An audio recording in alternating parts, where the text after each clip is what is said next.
Now we're going to learn about the in-text citation style and the creation of works title list for encyclopedias and dictionaries.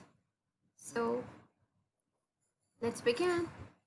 Now for encyclopedias or dictionaries that are available online with an author, so you're going to write the last name of the author followed by its first name, then the name of the encyclopedia, then the name of the work or the term that you have looked for, and then the name of the particular encyclopedia from where you've seen it, and the date on which it was published or updated, followed by its address, then its URL or the website basically, and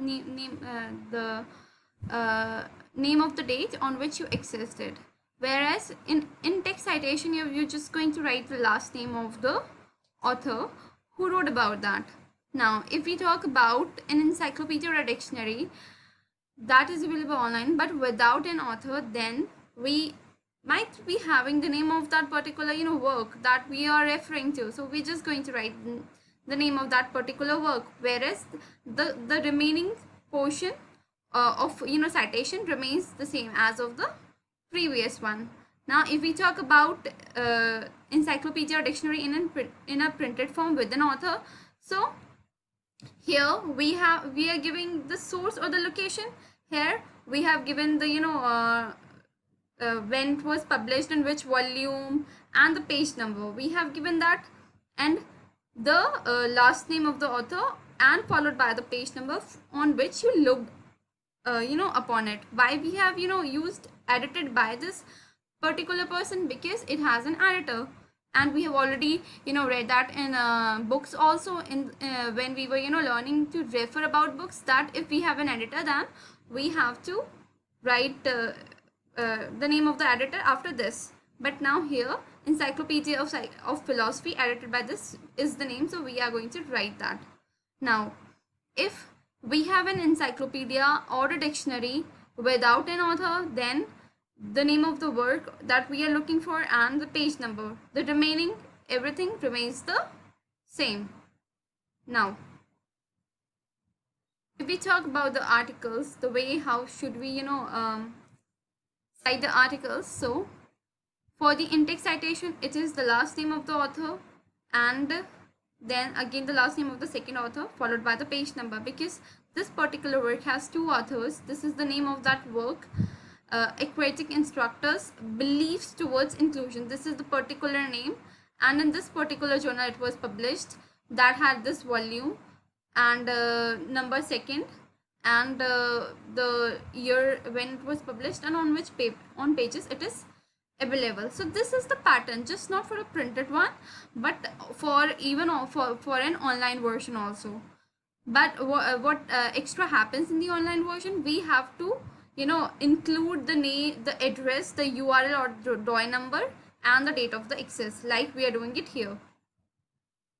Whereas in in-text citation, it remains the same, last name followed by the name of the page number from where you referred it. So we always have to always remember to use a DOI number if it is available. Otherwise we have to use a stable URL that can be accessed days and years later.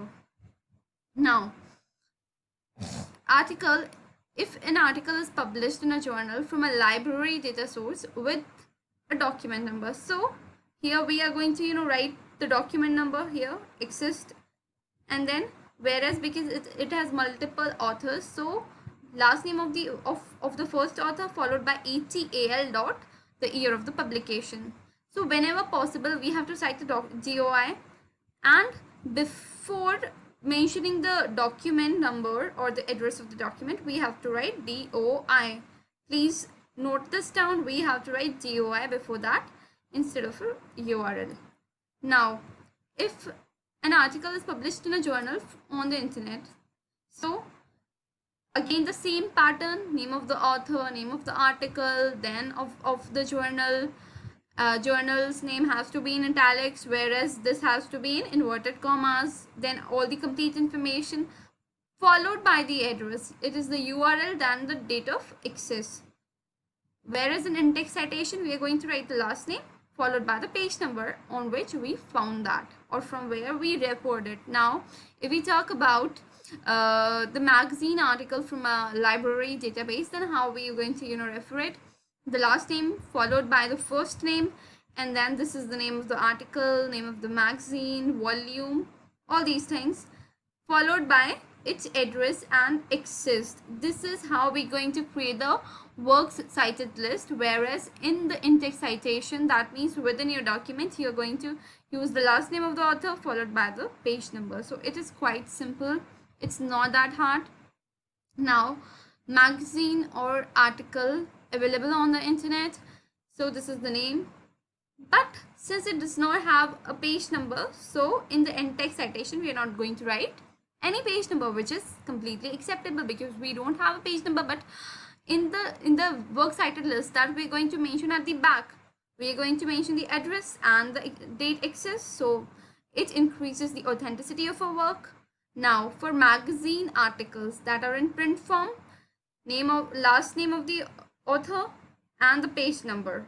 So Energize Your Life, it is the name of the article followed by in which particular magazine this was published, Natural Health, on this time and on this page. So because these were the possible informations that were available, so that is how the works title list is created. And for in-text citation, this is. Now, if we are going to refer an article from a newspaper library database, so name of the writer or name of the person who has wrote it, then name of the article, then the newspaper.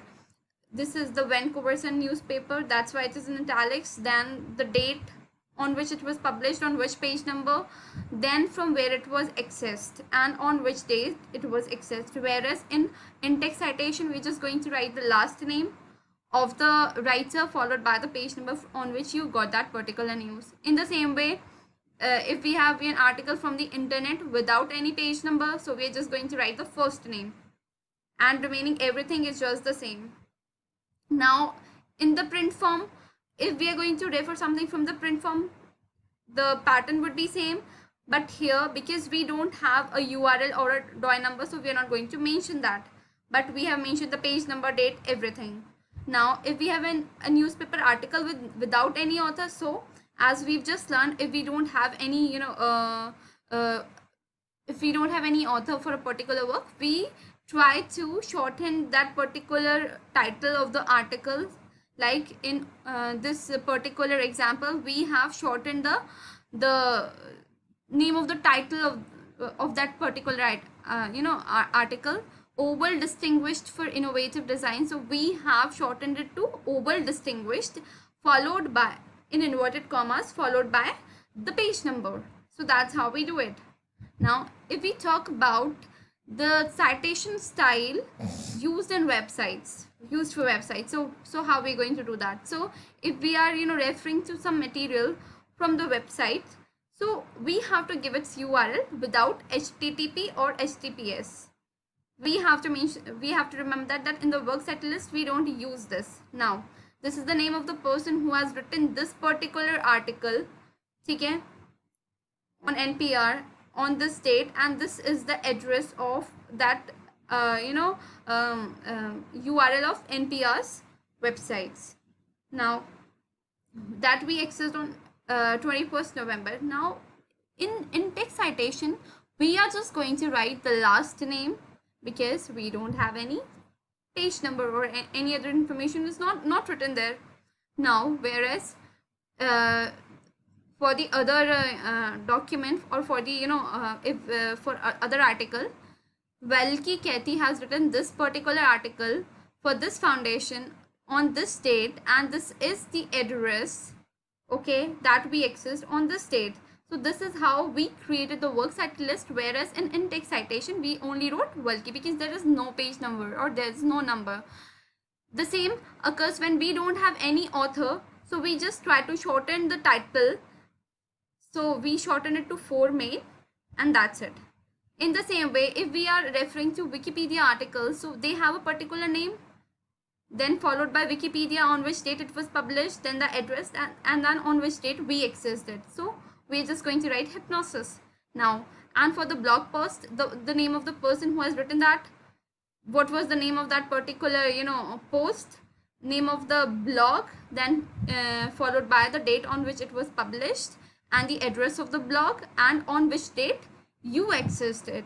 So this is the works cited list that we create at the end, whereas in in-text citation we are only going to use the last name of the author or of the blogger. Now if we talk about audio visual materials, this is very important, how to cite